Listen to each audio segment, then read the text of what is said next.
tarde, Rondônia. Vocês acabaram de assistir os dinossauros, aquele quebra-pau com todo mundo falando, e todo mundo se xingando, e todo mundo apresentando o programa de maior audiência da televisão rondoniense. São os dinossauros Beni Andrade, Everton Leone, Léo Ladeia, Sérgio Pires e Domingues Júnior, que vem de vez em quando. Não é toda a vida que vem Domingues, não.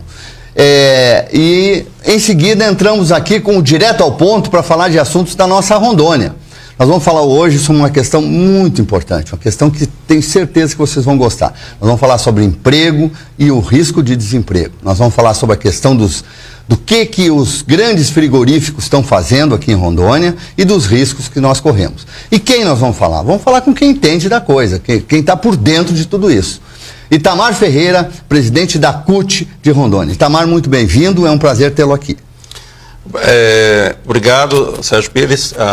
Para nós é uma satisfação essa oportunidade de estarmos aqui falando com os trabalhadores e com a população de todo o estado de Rondônia, de Guajará a Vilhena.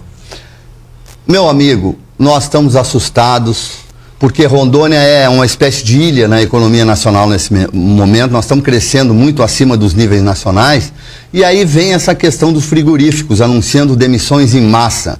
Eu queria que você contasse o que realmente está acontecendo nesse contexto, caro Itamar. Veja bem, nós fomos surpreendidos agora nesse primeiro semestre com uma onda de fechamentos de frigorífico. Começou com o JBS de Ariquemes, 267 trabalhadores. Aí nós tivemos o Marfrig de Chupinguaia, mais 400 e poucos trabalhadores. E agora, no último dia 15 de julho, nós tivemos o JBS de Rolim de Moura. Foram mais 469 trabalhadores demitidos. E aí nós temos situações distintas em relação aí o que se alega para reduzir essa planta instalada. Então aí você tem um efeito em cascata, né? Tem as pessoas que vão ficar desempregadas, que vão deixar de circular esse salário, essa renda no município. Nós temos o Estado que vai diminuir a arrecadação, temos o impacto para os criadores, o pecuarista, porque a arroba do boi tende a cair, de fato caiu drasticamente nos últimos tempos. Isso a médio e longo prazo pode comprometer a situação de Rondônia. Hoje Rondônia tem o 8º maior rebanho bovino do país, né? E com perspectivas, havia perspectivas de crescer nesse ranking. E hoje a perspectiva é de cair, porque com o preço inviável, o produtor tende a mudar para outros tipos de criação, outras culturas, enfim, procurar uma salvaguarda para os seus investimentos. Então nós estivemos acompanhando, nesta semana nós estivemos em Rolim de Moura, acompanhando o desfecho lá do JBS.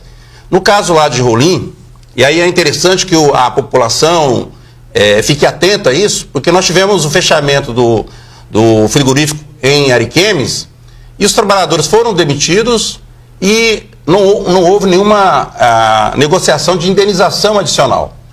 O sindicato da categoria lá não atuou, e o Ministério Público não foi alertado para entrar com as ações devidas. Mas esses casos, Sérgio Pires, em que a empresa vai encerrar a atividade, fazer demissões coletivas, um número muito grande de trabalhadores vão ser demitidos, a legislação estabelece que ela é obrigada a fazer uma negociação prévia com o sindicato, onde, além das verbas rescisórias normais, se discute outras indenizações, se discute qualificação profissional, em cima uma série de questões. E nos dois frigoríficos do JBS foram fechados sem essa negociação. No caso de Rolim de Moura, a CUT estava acompanhando já o caso, denunciamos para o Ministério Público, que do Trabalho, prontamente ingressou com uma ação civil pública. A Vara do Trabalho de Vilhena, no dia 17 de julho, suspendeu todas as demissões, estavam suspensas até ontem, né? Determinou que as partes negociassem, sindicato e frigorífico, e ontem foi apresentado um acordo em juízo que foi homologado, que avançou bastante, né? Em relação, se eu tenho a ideia, o frigorífico propôs apenas 3 cestas alimentação como indenização. E aí foram no acordo de ontem, cesta alimentação até dezembro desse ano, um salário de indenização para quem tem menos de 1 ano de serviço, 2 salários para quem tem menos de 2 anos, e 1 salário e meio, no caso, para quem tem menos de 2 anos, e 2 salários, que dá um total de R$ 1.702 para quem tem acima de 3 anos. Quer dizer, para quem está demitido, é um reforço a mais para ter mais fôlego para procurar um emprego. Mas essa é a situação. No caso do Marfrig, houve a negociação de Chupinguaia, houve a negociação prévia antes e teve um acordo melhor do que esse que foi do JBS Friboi. Né? Esse acordo não foi melhor porque o sindicato, o Sintra-Alha de Rolim de Moura, ele fechou o acordo, aprovou o acordo de assembleia inferior ao de Chupinguaia para ser homologado em juízo. Quando chegou em juízo, nem o juiz, nem o procurador podia fazer mais nada porque o sindicato já tinha acordado com a empresa. Muito bem, deixa eu te perguntar o seguinte, qual é, vamos por partes, por que fechou o frigorífico de Chupinguaia, onde imagino que a Marfrig fez um investimento pesadíssimo numa região distante, porque perto da mão de obra, da matéria-prima, teve que preparar a mão de obra, fez um gasto enorme. E aí, de uma hora para outra, decide fechar um empreendimento desse. Por quê? Olha, a principal alegação do frigorífico, lá na questão do Marfrig, é que no projeto previa uma contrapartida do governo do estado de fazer asfalto em 2 quilômetros, num trecho de 2 quilômetros. E o estado licitou para fazer essa obra, a empresa que ganhou não tocou a obra para frente, o segundo colocado, enfim, caiu naquela coisa do burocracia, naquela questão, naqueles impedimentos legais para se retomar a obra. E nesse meio tempo o frigorífico vem operando há cerca de 1 ano no vermelho, porque foi projetado para ter aquele asfalto ali e entrar caminhões de determinadas tonelagens que não podiam entrar da forma que estava. Então lá o ponto principal que foi alegado foi essa questão. Há, sem dúvida também, um impacto da questão do mercado internacional, que as exportações caíram realmente. Então isso também causa um impacto.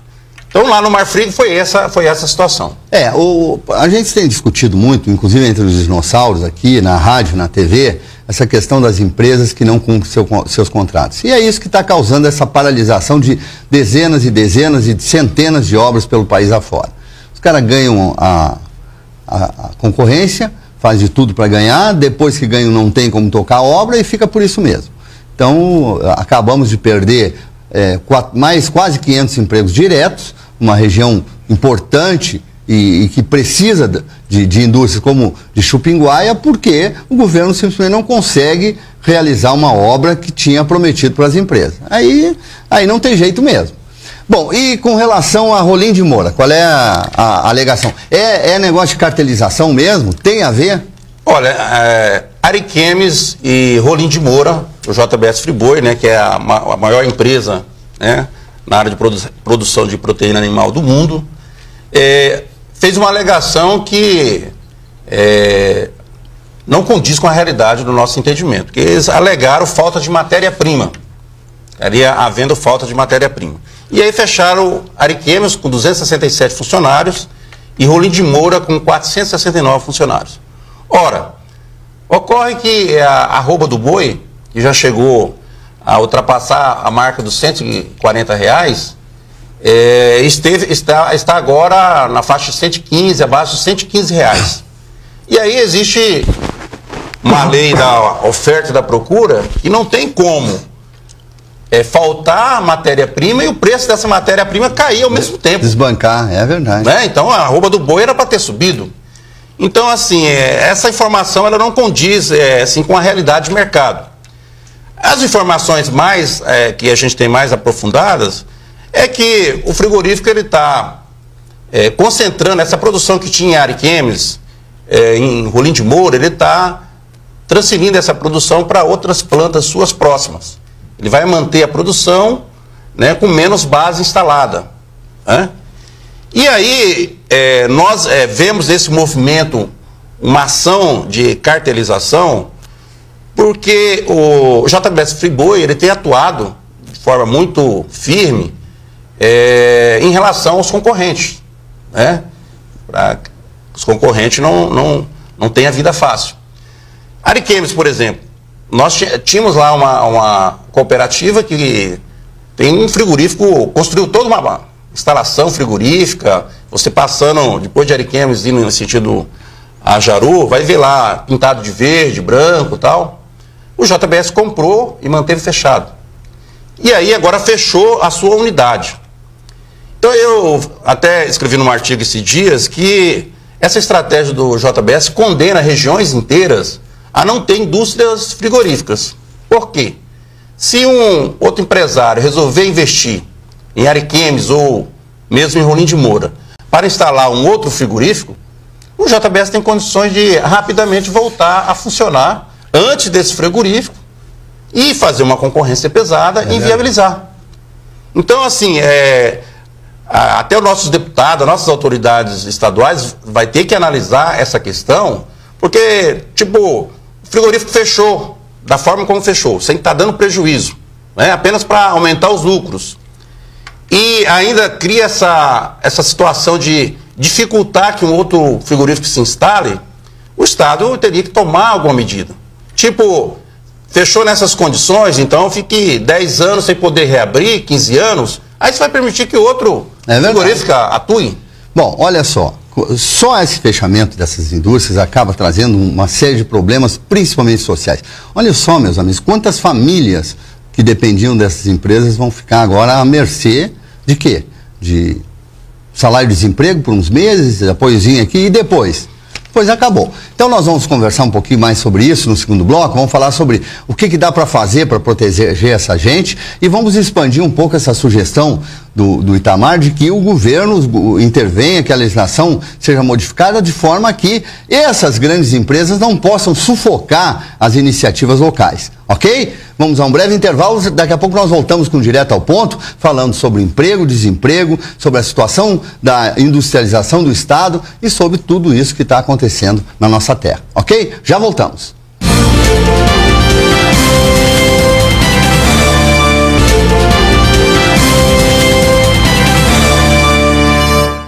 Estamos conversando com o Itamar Ferreira da CUT sobre a questão do desemprego, sobre o fechamento de indústrias, sobre a cartelização, sobre o que os pobres trabalhadores estão sofrendo e as suas famílias com essas medidas das empresas que não investem no Estado, depois desistem, aí deixa todo mundo ao relento. Estamos tentando descobrir uma saída para isso. Então, estavas falando há pouco, e encerramos o bloco anterior, sobre uma sugestão que eu achei interessante, de forma que os poderes encontrem uma solução para que esses conglomerados não consigam formar um cartel e sejam impedidos, então, de entrar no mercado por um determinado tempo. Isso é viável ou é só um sonho? Porque, veja bem, tem dois momentos, né? Tem a entrada deles. Quando eles... Eu até na primeira audiência que teve lá, eu falei isso lá e o pessoal do JBS Friboi não gostaram, que quando eles chegam são recebidos com festa, entra pela porta da frente da prefeitura. Ganham uma série de benefícios. Ganha benefício, estrada, às vezes terreno, às vezes desconto não sei mais o quê. Licença ambiental, ICMS de 12 para 3% e tal. Na hora de sair, eu falei que eles saíram na calada da noite, nem ligaram para o prefeito avisando que estava fechando a unidade. É verdade. Então, veja bem, receberam todos esses ganhos, esses incentivos, né? Eles funcionaram lá tempo suficiente para reparar, compensar esses benefícios que foram concedidos, né? Então, quando for fazer esses incentivos e tal, eu acho que teria que, numa situação... evidentemente de razoabilidade, prever um tempo mínimo de funcionamento. Sem dúvida. Né? A não ser que surja fator superveniente, como uma crise, mas sem demonstrar que está dando prejuízo e simplesmente fechar e tal e tal. Na saída dessas empresas, aí ela sai e a planta fica ainda. Por exemplo, lá, pelo menos em Rolim de Moura, a informação do diretor e do JBS é que seria mantido lá as instalações. Ora, Essa instalação lá fechada, ela impede que qualquer outro frigorífico abra na região. É verdade. Porque quando começar a construir, instalar tudo, antes de entrar em operação, rapidamente o JBS Friboi tem condições de colocar a sua planta para funcionar. E funcionar mais 6 meses, mais 1 ano, ou até o concorrente quebrar. É verdade. É isso? Verdade. Então, assim, os nossos legisladores vão ter que encontrar uma solução em relação a isso, né? Essa planta que está lá hoje impedindo que na prática, que um outro frigorífico se instale. Vai ficar dessa forma mesmo? Porque nós estamos condenando aqui, como você disse, além dessas quase 1000 famílias, em queda do CMS, tem uma série de questões, e a pecuária, né? A produção, como eu disse, o nosso rebanho é o 8º rebanho do país, ele não vai se manter em 8º com o preço da arroba do boi da forma que está. Porque as pessoas vão procurar outra atividade, né, produtiva para fazer. Então o governo tem que agir, nossa autoridade tem que agir nesse sentido aí, para ver se estimula outras empresas a instalarem, né? Em Ariquemes, por exemplo, que está o maior rebanho do estado, está com o frigorífico fechado, né? Então são questões aí que o nosso deputado, o governo, vai ter que debater em relação a como reestruturar a indústria frigorífica no estado, para proteger também a criação, o rebanho, a manutenção dessa rebanho, que é outra atividade que precisa, é importante. Eu lembro, há muitos anos atrás, no Rio Grande do Sul, o então governador do estado decidiu não aceitar imposições da fábrica da Ford, que queria isenção fiscal durante 20 anos. Estou tentando lembrar o nome do governador, me deu um branco agora, o Olívio Dutra. Olívio Dutra. Então, o Olívio Dutra, na ocasião, foi muito criticado, durante anos foi criticado, e a Ford foi para Bahia. E está lá até hoje. Só que até hoje a Ford não deu 1 centavo para a Bahia, só tirou. Talvez comece a dar daqui a alguns anos. E nós aqui, nós estamos dando incentivos para grandes conglomerados, para grandes empresas, sem contrapartida praticamente, né? Não há contrapartida. Então é isso, essa é a base que nós estamos falando. Eu queria te perguntar agora, Itamar, sobre essa pobre gente, esses trabalhadores que vão ficar sem trabalho. O que fazer com essa gente? Nós tentamos conseguir lá curso de qualificação profissional e outras questões, mas não foi possível negociar. E, infelizmente, hoje, assim, nós não vemos a curto prazo aí como essa mão de obra ser absorvida. Por exemplo, você pega um município pequeno como Chupinguaia, mesmo Rolim de Moura, esse contingente de pessoas desempregadas, no momento em que a economia como um todo está se retraindo. Então, assim, é um dilema, é um drama que realmente está criado, né? Esse drama está criado. Hoje, as pessoas vão ter o que? 6 meses, 5 meses aí de seguro-desemprego, mais as suas rescisões aí que receberem, mas é uma situação dramática. É uma pena. Homens, mulheres e crianças, famílias inteiras prejudicadas.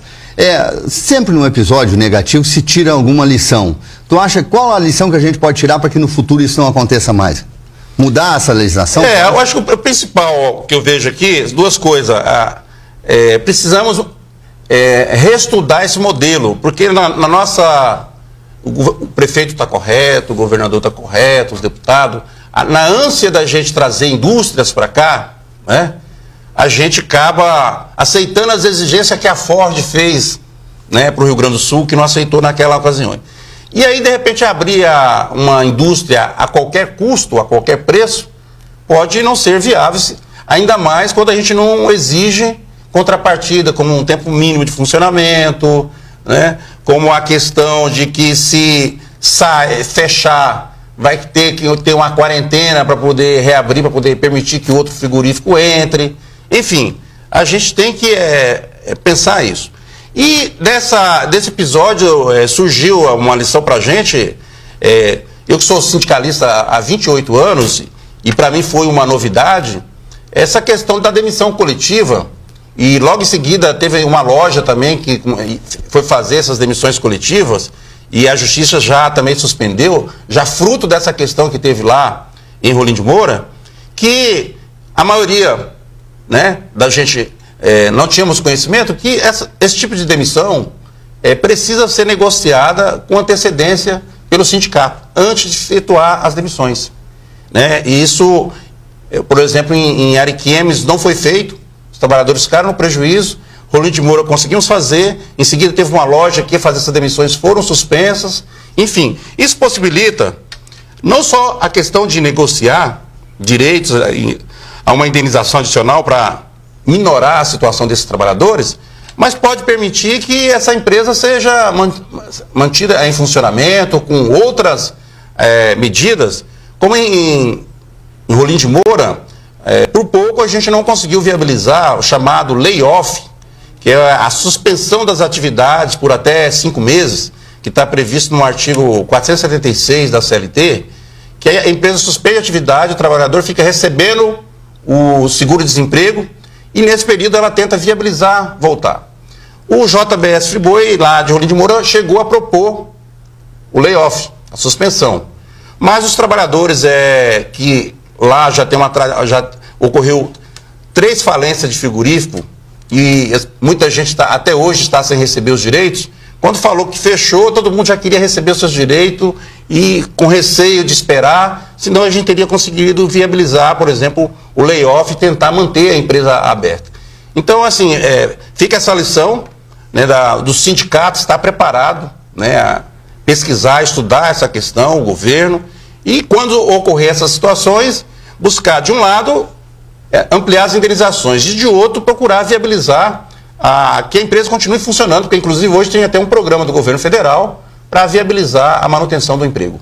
Bom, nós estamos com um período de grandes dificuldades, a economia está em retração, o país está se readequando à situação da nova realidade e, obviamente, vai causar mais desemprego.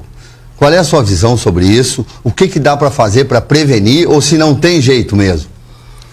Bom, primeiramente, nós estamos vivendo uma conjuntura nacional de crise política e crise econômica. Infelizmente, uma alimenta a outra. É verdade. E aí as soluções ficam mais difíceis. Nosso país está numa condição muito melhor do que vários outros que estão enfrentando crise, né? Nós estamos vendo aí a situação caótica da Grécia e tudo mais. Na visão da CUT, a opção, né, que o ministro da Fazenda, o Levi, está fazendo, de um ajuste fiscal recessivo, apontando na direção de aumento de juro, redução do consumo, isso vai gerar desemprego, né? Isso vai diminuir os recursos para os projetos sociais, e nós temos criticado isso. Eu acho que tem que haver uma mudança na política econômica do governo federal, com redução do juro,